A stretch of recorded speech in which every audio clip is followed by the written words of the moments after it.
Good morning, beautiful calm creators, and welcome back to Everyday Calm with Arin. I'm your host, Arin, a mindfulness coach who offers quick self care tips to women who have zero time. I'm going to be very honest with you today.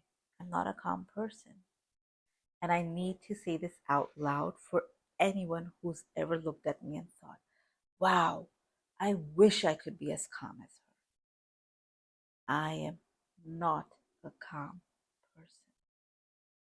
I'm a recovering overthinker, a silently panicking, teeth clenching, walk fast, talk faster, anxious woman who has cried behind bathroom doors, snapped when I did not want to, and laid awake at 2:17 a.m. rehearsing imaginary arguments. The truth, I still get angry. I still get overwhelmed. I still have days where the noise in my head is so loud it drowns out everything else. But here's the difference. I don't live there anymore because I have built something I didn't even know I needed. A way back. Back to calm, back to center, back to me. And today I want to walk you through that, not as an expert, but as someone who's right there with you in the chaos, who's learned how to navigate it instead of getting swallowed by it. We need to stop thinking of calm as a trait, like it's something either you have or you don't have. Calm is not a personality, it's not being Zen 24/7. It's not the absence of anxiety or irritation or stress. It is the ability to pause, even in the middle of a mess, and saying, I know this feeling. I've met it before, and I know how to move through it. That's what I teach, that's what I live, and that's what I want for you too. But to understand what it takes, let me share a story I've never shared before. It was a Tuesday evening. Nothing dramatic, no major meltdown. I remember I was driving home from school pickup. One kid was crying about a broken eraser, the other kid was arguing about who got more crackers, and I just snapped. Not loud, but in my head I was boiling. My tight jaws, silent tears, rage cleaning the front seat with an old napkin. But what got me wasn't the chaos. It was the fact that 10 minutes earlier I had listened to a mindfulness podcast in the car, nodding like, yes, breathe, be present. So true. And here I was, back to frustration, feeling like a fraud. I pulled into the driveway, but I did not go inside. I just sat there, kids still fussing, my body shaking with guilt and tension. And then I did something weird.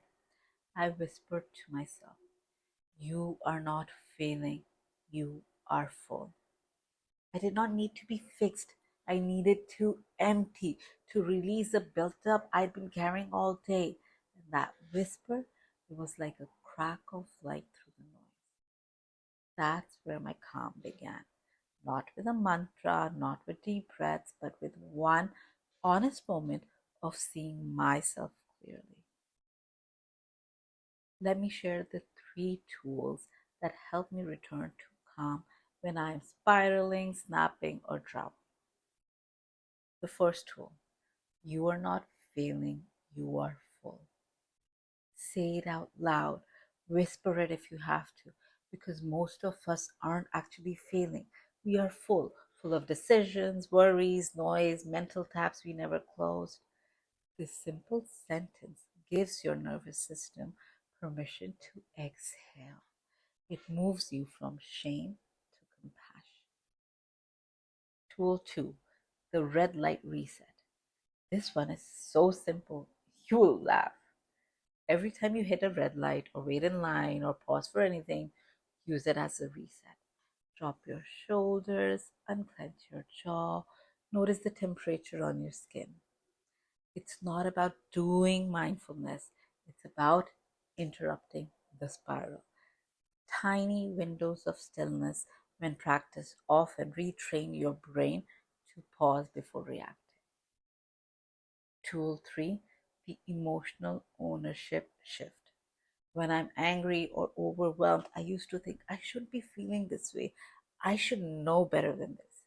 But now I ask, what is this feeling trying to protect me from? If it's anger, it usually means I feel unheard. Anxiety, anxiety, it's trying to protect me from getting wrong. Overwhelm, it's my body saying I need support and space. Owning the root of your emotion gives you a way forward instead of staying stuck in shame. You don't need to be calm all the time. You need to know what brings you back, because that's the real skill. It's not be peaceful, it's feel the storm and still come home to yourself. And if you're listening to this thinking, but I'm too fiery, too anxious, too sensitive, let me tell you something. You are not too much. You've just never been shown how to hold on your fire without burning yourself in the process. You deserve to be held, to breathe, to soften, not by becoming someone else, but by remembering who you are under all that noise. So here's what I want to leave you with today. You are not broken if you lose your calm. You are not a failure if you snap or spiral or shut down. You are human. And the more you practice coming back, the easier it becomes. Calm is not the end goal, it's a path. Send me a DM on Instagram at Arin Core Coaching and tell me, what's your biggest struggle when it comes to finding calm? And if this episode cracks something open for you, share it with someone else who needs to know they're not alone in the chaos. Until next time, breathe, soften, return. Bye for now.